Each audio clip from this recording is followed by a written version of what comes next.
O meu nome é Ilídio Vaz Alvarenga da Mata. Nasci no Príncipe. Sou filho de Brás da Vaz dos Santos Oliveira e de Ilídio Alvarenga da Mata. Todos nascidos no Príncipe. Portanto, nasci e cresci no Príncipe. Até agora, estudei no Príncipe e estou trabalhando no Príncipe. Pronto. Dividíamos a nossa vida na altura, uma parte do tempo na cidade e outra na roça, como o vizinho do São Pedro no Picão. Foi vizinho do... Sim, sim. Mais novo, mas conhecia a família também toda no Picão. Fazia fronteira conosco. Nasceu mesmo lá? Nasci na cidade, mas andei a criar porque nós ficávamos um tempo na cidade, uma parte na roça, porque o meu avô era proprietário na altura. Era proprietário de uma roça? Sim, sim. Em que ano estamos a falar disso? Nos anos, eu nasci em 1966, tenho 55 anos, mas o meu avô talvez para ir para os seus anos de seus 50 e tal, mas propriamente dita conheci as coisas do Picão para ir a partir dos 70, 73, quando comecei a estudar. Então entrei para a escola em 74, aí naquela altura, nos últimos anos do tempo colonial. Nos últimos anos do tempo colonial, 74. E pronto, era ainda com um bocadinho de regime, meio corrosivo, não era assim muito rígido, mas ainda estava meio corrosivo. Então fiz a primeira classe, a segunda classe, terceira e quarta classe na escola de Paula Lavres.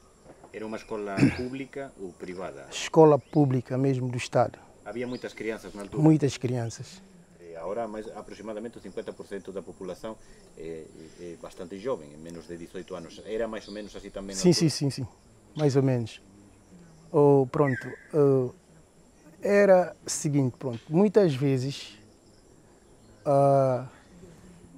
até mais ou menos quarta classe, havia escolas que ficavam mais próximas nas roças, havia também na cidade para facilitar as crianças que estavam na roça a estudarem na roça. Mas depois de fazermos a quarta classe, toda a gente tinha que estar mesmo na cidade. Os da roça, os da cidade, tinham que estudar aí na escola do padrão. E como é que se fazia isso? Eram familiares que o recolhiam? Iam e voltavam? Iam e voltavam, a pé. O trajeto era feito a pé. Todo o trajeto era feito a pé. Mesmo quem estudava de manhã, para quem estudava tarde, o trajeto era feito a pé. Não havia assim transporte. Não havia muita influência de transporte como há hoje. Então fazia-se tudo isso a pé.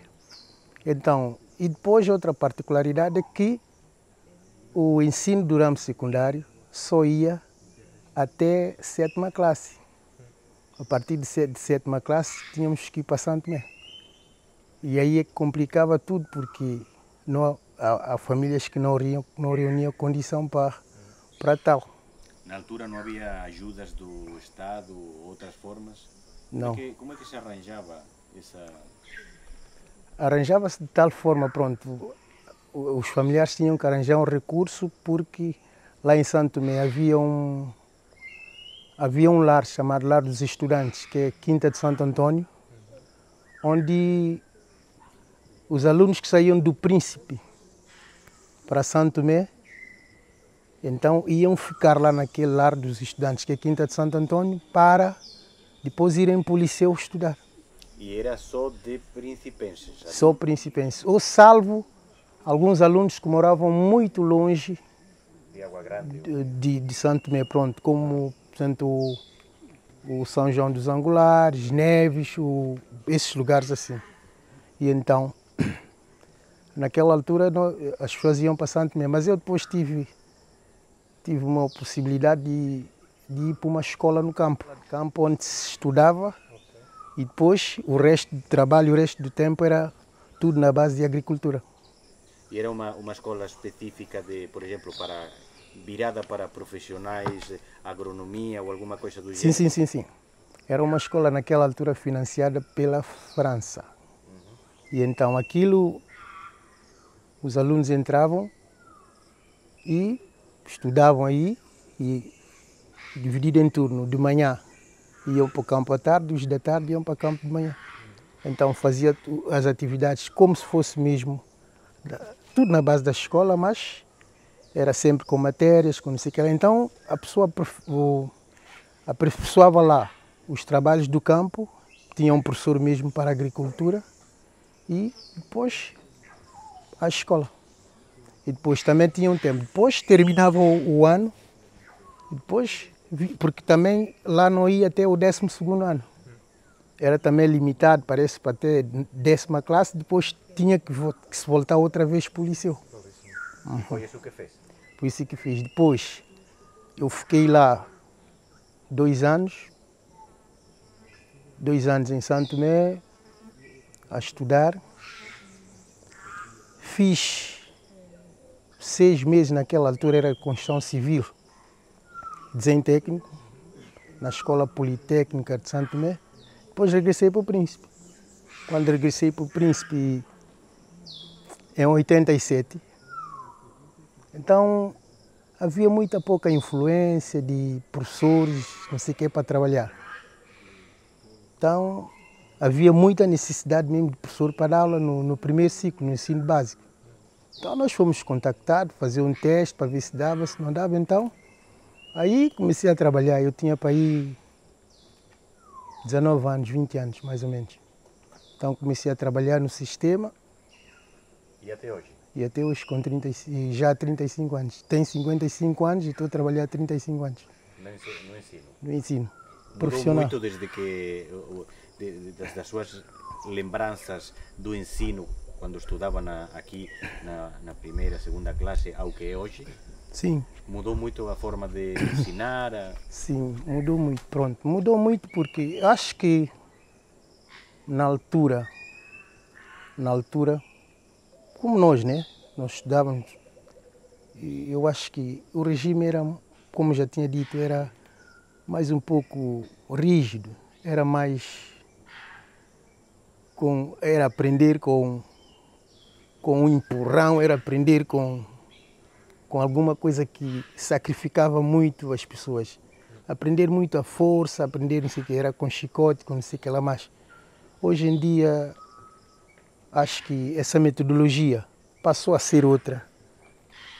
Há outras formas de ensinar, outras metodologias mais práticas, porque a educação, cada um aprende segundo a metodologia, cada criança aprende de sua vez, né?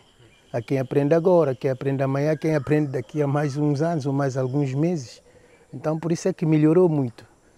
Melhorou muito porque já anteriormente há muitas crianças, meus colegas, fugiam e há muita gente que não estudou por causa disso. Pela agressividade do sistema? Exatamente, pela agressividade do sistema. E hoje não. O sistema praticamente é obrigatório, é livre. E aí as crianças têm a vontade de estar aí e com aquela vontade de ir para a escola mesmo. O que não acontecia nos outros anos por causa do problema do sistema, né? E o senhor em casa diria que a sua língua materna é qual? É o português ou é a língua local do Príncipe? Os meus pais falavam muito lunguia. Falavam muito a língua do Príncipe. Sim, porque eles lá conversavam entre eles, pronto. E no ambiente, na comunidade onde eu criei, tanto ao crescer, vi o meu avô, a minha mãe, eles falavam sempre a língua. E nesse convívio, como disse, língua, que é um meio de comunicação a fala, então nós aprendíamos as coisas de falar o lunguia e como tal, porque havia muita pouca influência, sobretudo na zona centro, na cidade, as pessoas não falavam muito lunguia. Mas era nessas comunidades assim, mais nas roças e não sei o que, onde haviam pessoas genuínas, naturais do Príncipe. Então aproveitávamos naquela altura as pessoas que falavam muito língua. Eu tive a sorte de estar nessa família que as pessoas faziam muito hábito de falar o lunguia. Aqui na ilha também há uma comunidade importante de origem cabo-verdiana, que fala crioulo de Cabo Verde, Sim. as diferentes ilhas. como é que era a relação, por exemplo, de criança? Como acha que é a relação entre estas duas comunidades que têm línguas e talvez algumas práticas próprias da sua lembrança no final quer dizer, do período colonial ainda e depois? Como é que é essa relação? Sim, acho que essa relação, portanto, diria que anteriormente,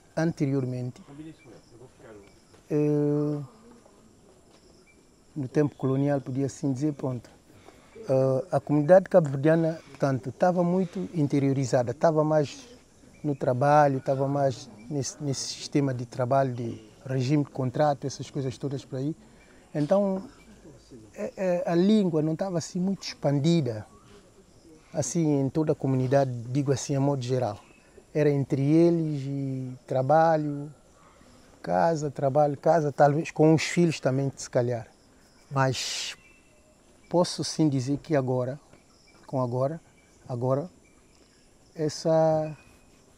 essa língua está muito expandida. Está muito expandida que próprio nós, que somos os genuínos, já falamos bastante o crioulo cabo-verdiano. O senhor consegue perceber? Sim, a maioria parte das pessoas que são do Príncipe, porque vai-se ver que hoje em dia nós temos, não há mais 100% cabo-verdianos. Só há descendentes cabo-verdianos. Como não há mais cabo-verdianos, de origem, se calhar, podemos até contar nos dedos. De origem, os cabo-verdianos que viviam naquela altura em regime de contrato. Acho que são pessoas que já estão muito mais no final da sua vida, estão muito cansadas, mas temos agora, em grande escala, são os descendentes.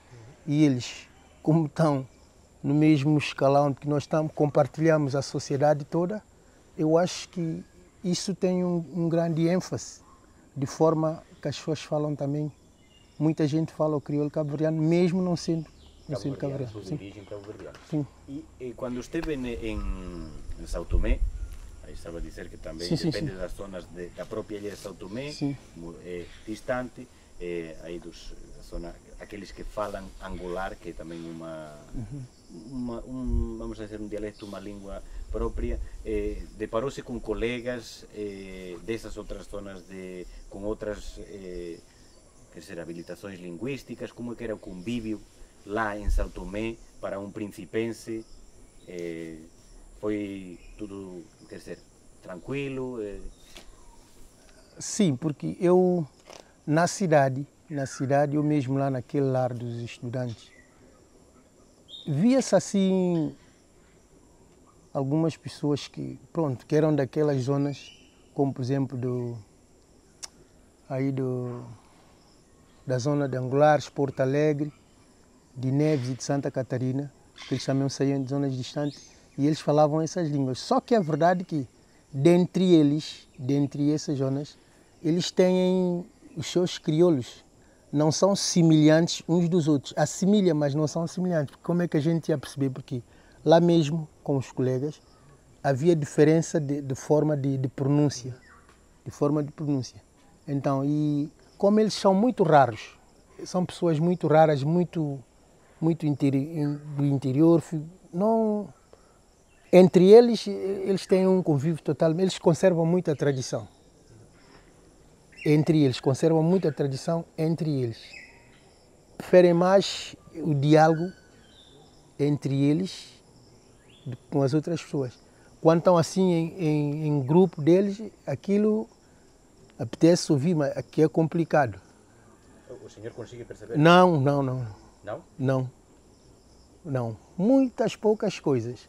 Estive numa zona aqui de São Joaquim a trabalhar por um tempo, havia lá uma senhora que andava, é de lá, mas estava aí há um tempo, veio para aqui num regime também e ficou.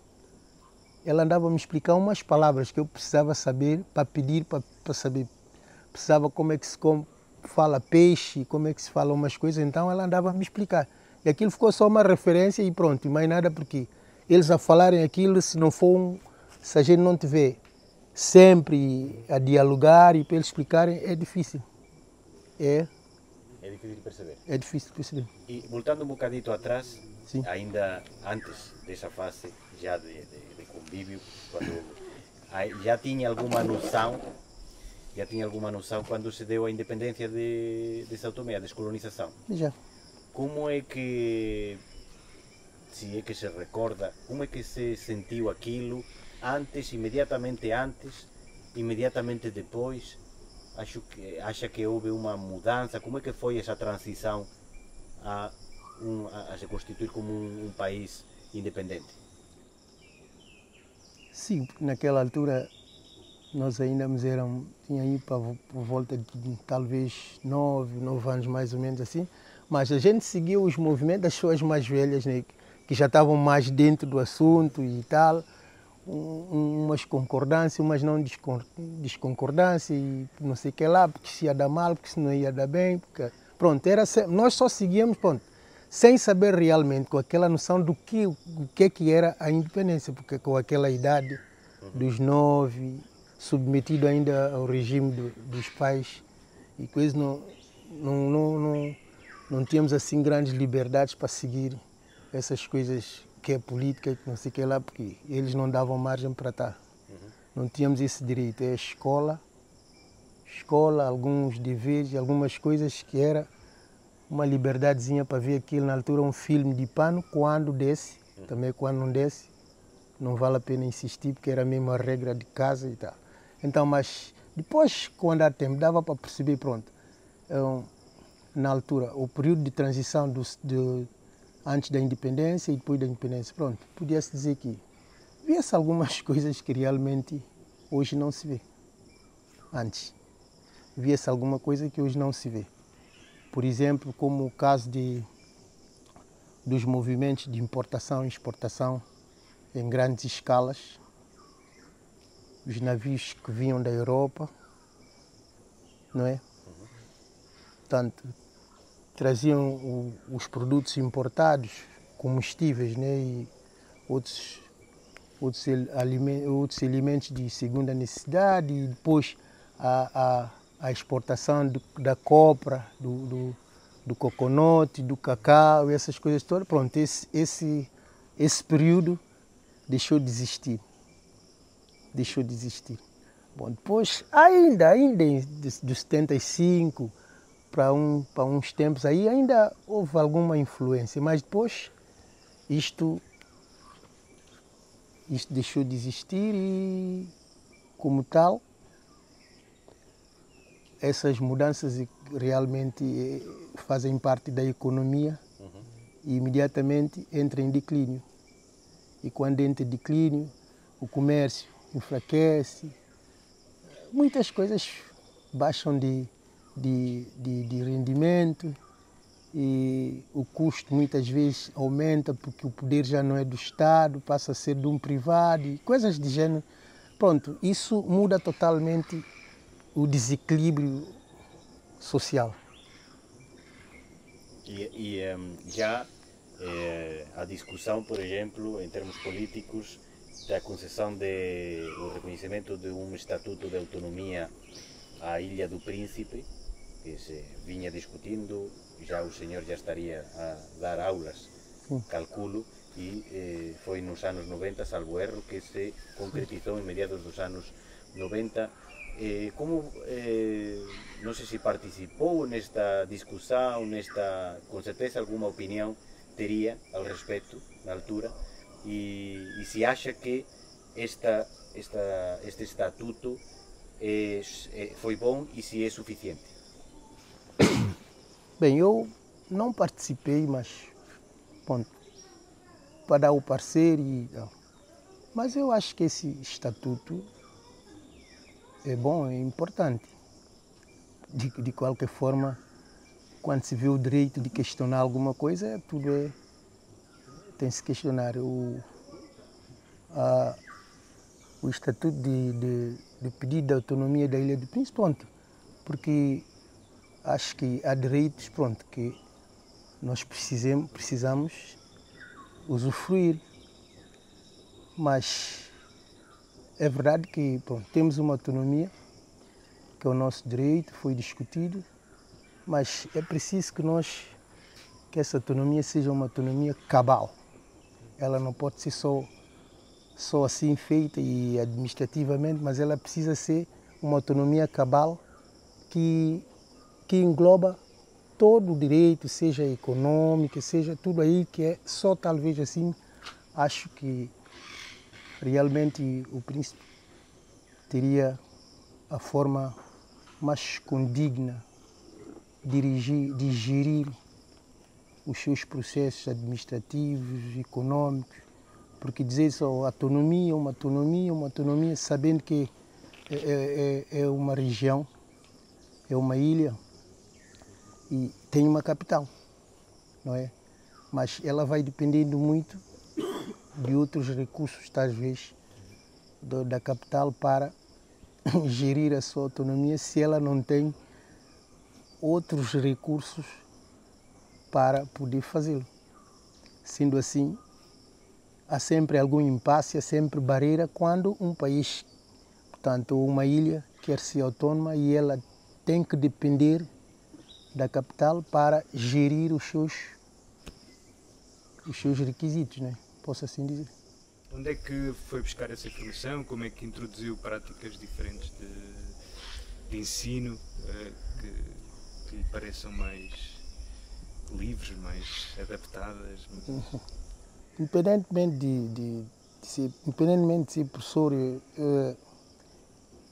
é preciso ter o gosto pela profissão. Querer ser professor de profissão, é preciso ter o gosto pela profissão. Não é muitas vezes pelo facto de acabar de estudar e procurar o primeiro emprego, eu não acredito que isso seria muito bom. Não seria muito bom, mas tendo gosto pela profissão, é verdade que nos primeiros dias, nos primeiros anos, há sempre umas dificuldades, mas essas dificuldades elas são superadas de acordo ao tempo que a gente vai, ao tempo de serviço. Então, vai ganhando experiência, o hábito. Então, formações e alguns seminários que a gente faz e consultando algumas coisas, está sempre a inovar, porque o ensinar, eu acho que quanto mais vai se ensinando, vai se aprendendo. O que acha que seria útil, desde a sua experiência como professor e como cidadão do Príncipe? Para esta ilha? Sim. Eu acho que para essa ilha, acho que precisamos de muito. São inúmeras coisas que, talvez falando assim superficialmente, que a gente precisa de muitas coisas, sobretudo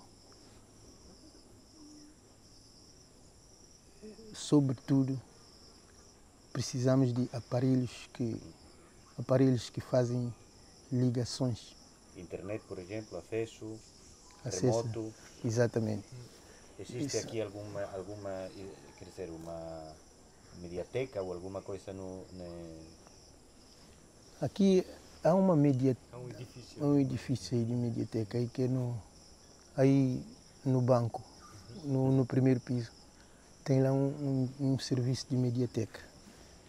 E onde as pessoas sabem, hoje nós em dia estamos num mundo globalizado. E como um mundo globalizado, a gente precisa estar interiorizado em tudo quanto é o mundo. Estamos aqui, mas não estamos a viajar num transporte aéreo ou marítimo, mas estamos dentro do mundo, né? Com a internet e com outras coisas aí, a gente está a ver o mundo inteiro, tudo passa.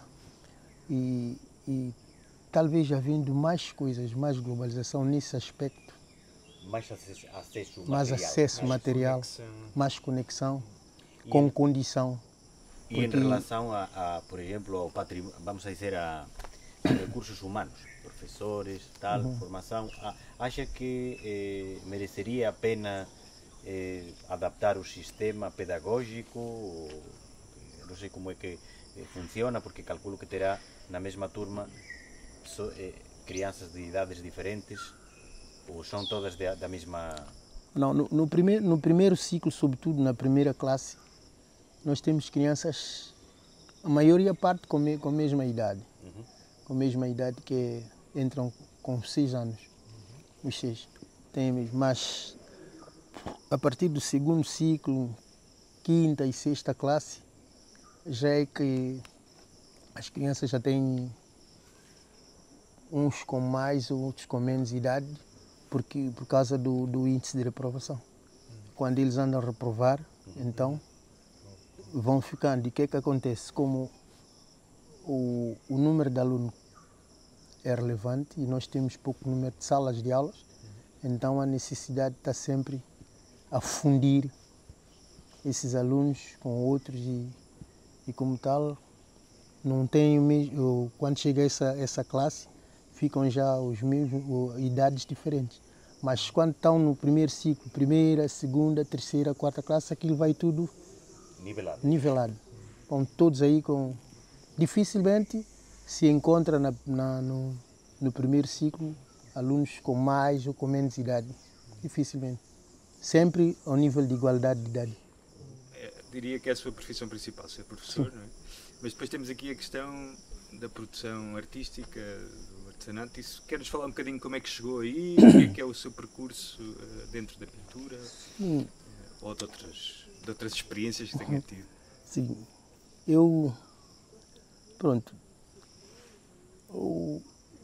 passei por um bocado de música. Desde pequenino eu gostava muito de música, desde pequenino. E ficava aí, gostava de ouvir música, gostava de fazer, então eu vinha aqueles brinquedos na Ilha Colonial e tal, umas violinhas assim, umas guitarrinhas assim, uns caras pequeninos, mas aquilo pronto, era só para... Então meu pai, como era fiel do armazém, na altura, tempo de importação e exportação, meu pai trabalhava como fiel do armazém, então ele levou aquilo como brinquedo e tal, para divertir. Então, aí depois, fiquei aí a ganhar gosto, mas aquilo não tinha nada a ver com as notas, com as coisas, não tinha nada a ver com coisas sérias, não tinha. Mas faltava aí, comecei a estudar e fazer, arranjei um pedacinho de... Era uma guitarra que apanhei, mas não tinha lá caixa, não tinha nada.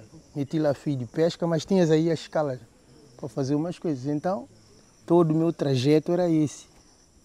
Era para ir, na altura havia uma fábrica de azeite de palma aí, na Porto Real, aqui que tinha a produção do azeite de palma, a gente vinha comprar aqui. E eu sempre com isso. E aconteceu o pior. E eu reprovei um ano. Por causa do cavaquinho. Então a minha mãe disse, olha, então está bem. E ela mandou-me para a escola de campo. Foi aí a origem da sua ida? Ela mandou-me para a escola de campo. E eu quando cheguei lá, era escola e depois campo. Mas, pelo contrário, encontrei um colega com uma guitarra profissional. Ele já tinha mais experiência e já tinha participado num concurso em Portugal, o Carlos Mendes. Já ouvi falar? Então, eu dormia em cima, dormia embaixo, que é essas camas. Então lá, olha, eu disse, olha, minha mãe nem sabe o que é que ela me fez. Mas, grande favor. Grande favor. Então aí, comecei a aperfeiçoar, depois havia aí uma banda mais já crescida, nós começávamos aí a aprender com eles. Não tínhamos assim músicas, tanto aquelas músicas que a gente aprendeu pautado, não sei o que lá. Aprendi as coisas básicas depois e crescemos nisso. E hoje nós temos um agrupamento musical. Como é que se chama? Nosso agrupamento musical, Banda Larga. Banda Larga. É uma banda larga, ele é que é o responsável. E pusemos o nome de Banda Larga porque nós anteriormente nós tínhamos dificuldades para aprender. Não tinha materiais para aprender. E foi difícil, mas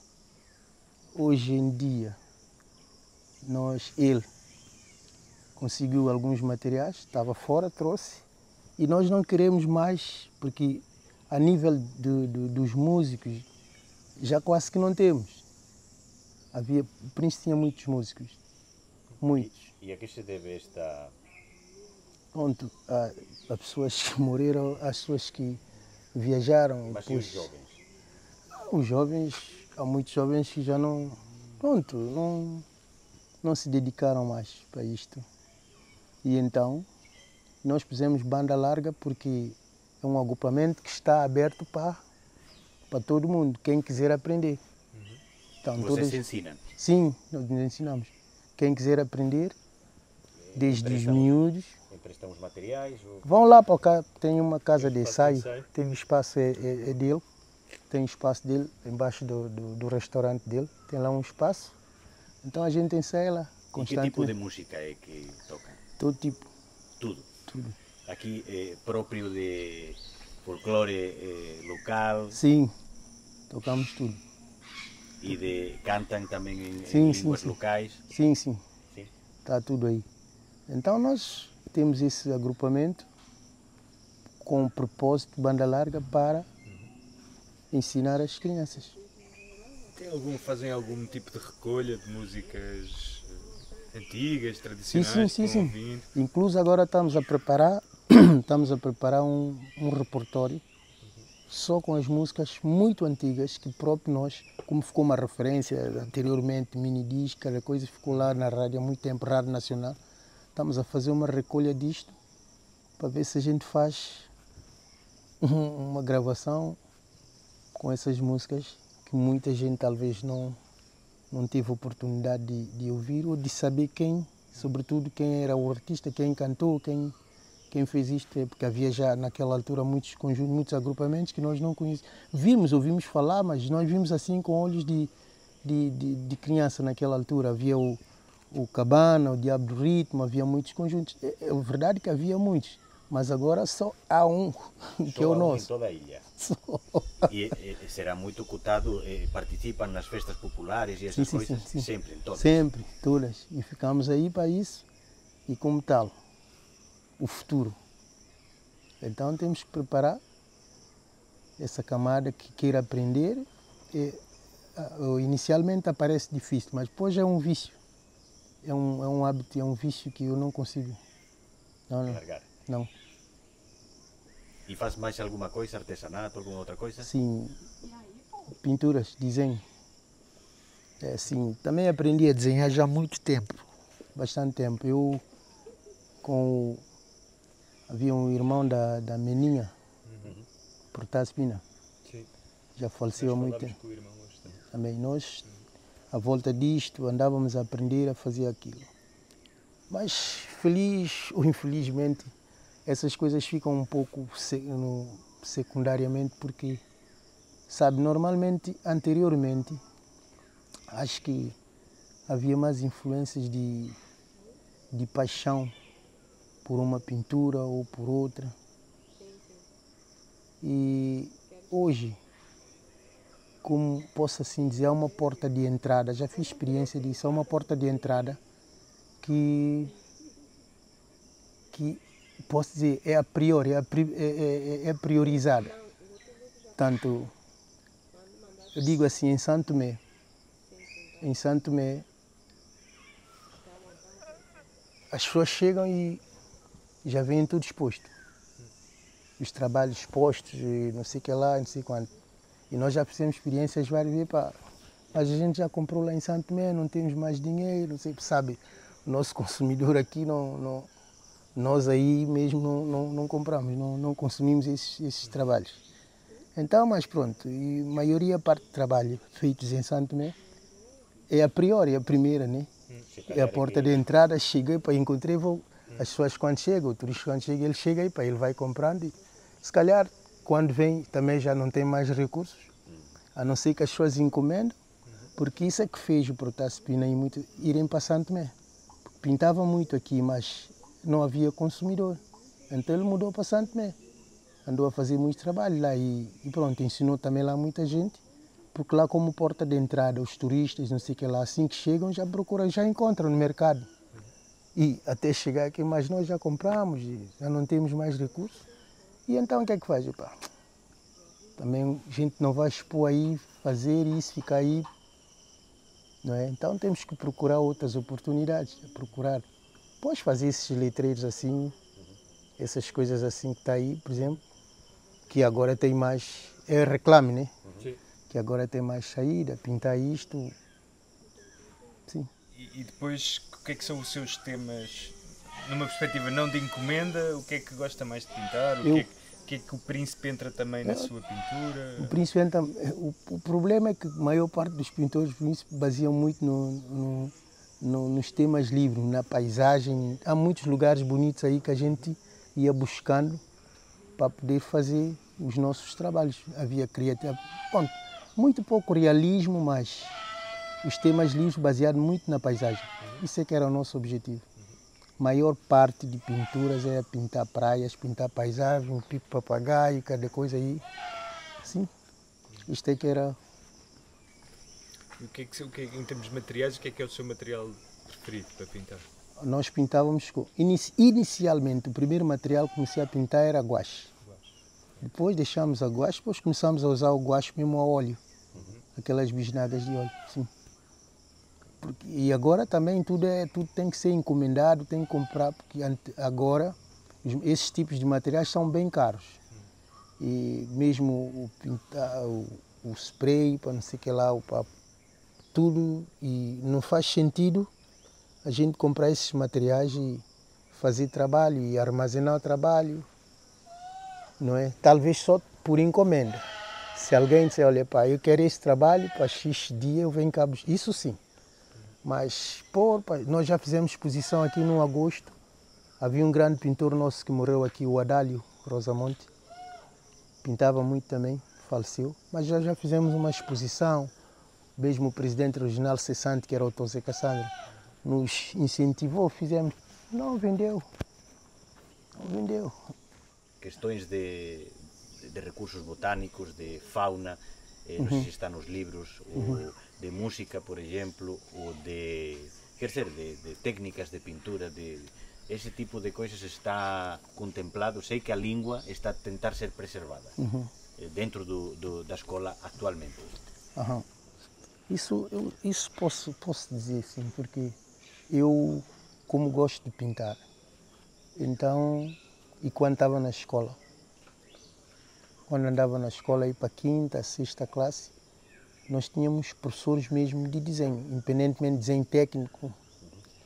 Tínhamos professores mesmo de desenho e era o professor mesmo que ele tinha que saber desenhar. Alguma coisa de educação visual ele tinha que saber, senão ele não pode ser professor de educação visual. É verdade. E, bom, mas é verdade que se nós não termos um vício, os nossos alunos não poderão ter. Desses vícios que eu vou dizer, se eu não sei fazer, os meus alunos não vão fazer. É o que eu digo sempre. Se eu não sei fazer, os meus alunos não vão fazer. Se eu não sou viciado numa boa caligrafia, se eu não sou num desenho, se eu não fizer isso com perfeição, os meus alunos não vão fazer. E isto é uma das causas que hoje tem influência em muitas coisas, em muitas áreas. Não digo só na pintura, não digo só na música, e em várias coisas. Porque se o professor,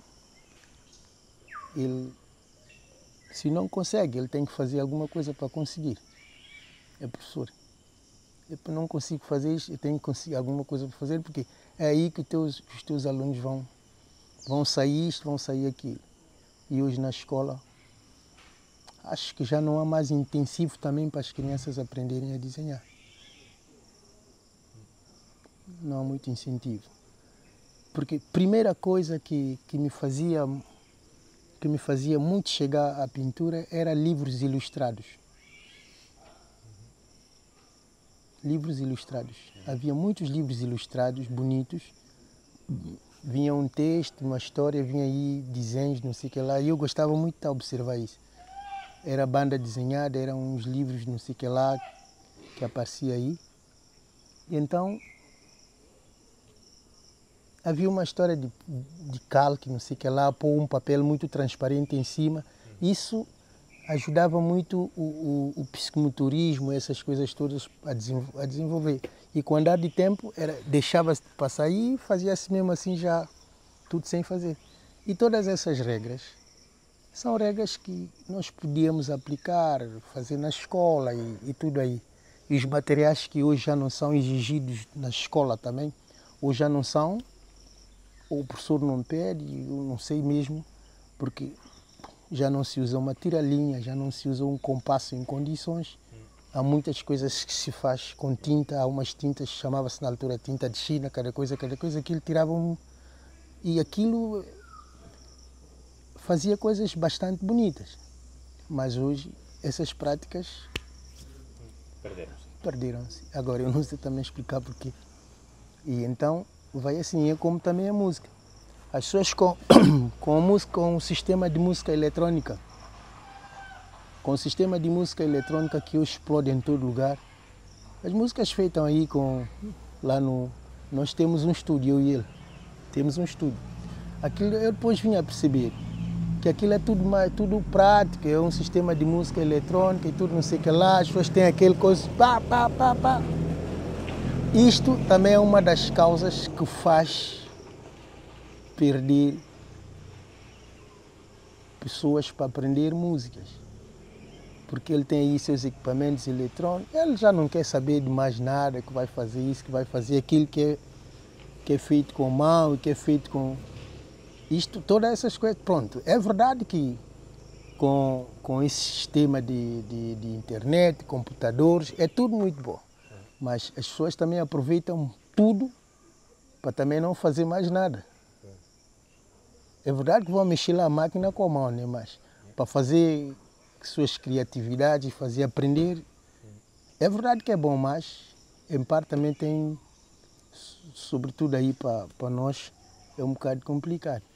E em relação, também já nos falou um bocadinho, mas em relação ao património natural, a esta questão da ilha, aproveita a ilha enquanto a floresta? Sim, a sua beleza natural mesmo.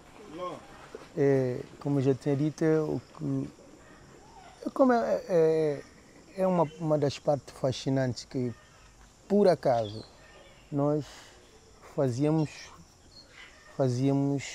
atrair os turistas que vinham fazer uns bons trabalhos, puxando um pouco do realismo, né? Não um realismo na totalidade, mas um pouco do realismo, procurar umas partes, depois colocar outra, basta que dava uma visão daquilo que a gente queria transmitir aí no coisa. Então era o que nós aproveitávamos muito mais, não tendo outras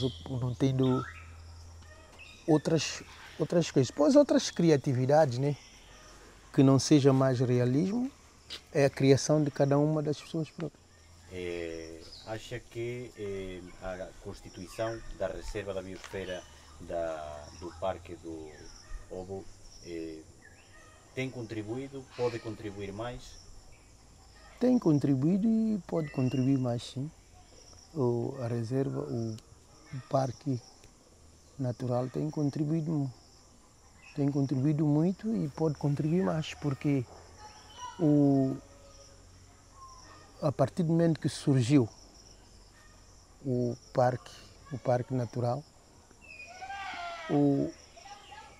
deu-se conta logo que a nossa floresta, a nossa vegetação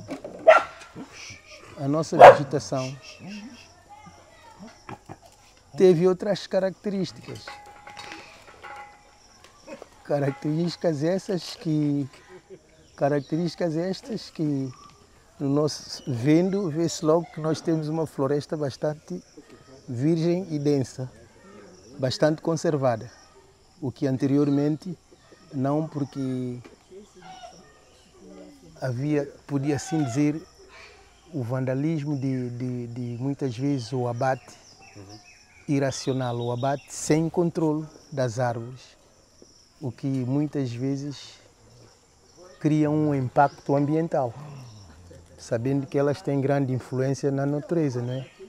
E então, para mim, é um grande trabalho que o Parque Natural tem feito e pode continuar a fazer. Que para si, como definiria rapidamente que para si ser príncipe? Ser príncipe, para mim tem um significado muito grande, Então, em todos os aspectos. Pelo facto de ter nascido aqui, crescido aqui e fazer a minha vida toda aqui e contribuir para esta ilha. Esse significado grande que tem. Nascido aqui, crescido aqui e ter feito a vida aqui e contribuir para o desenvolvimento desta ilha.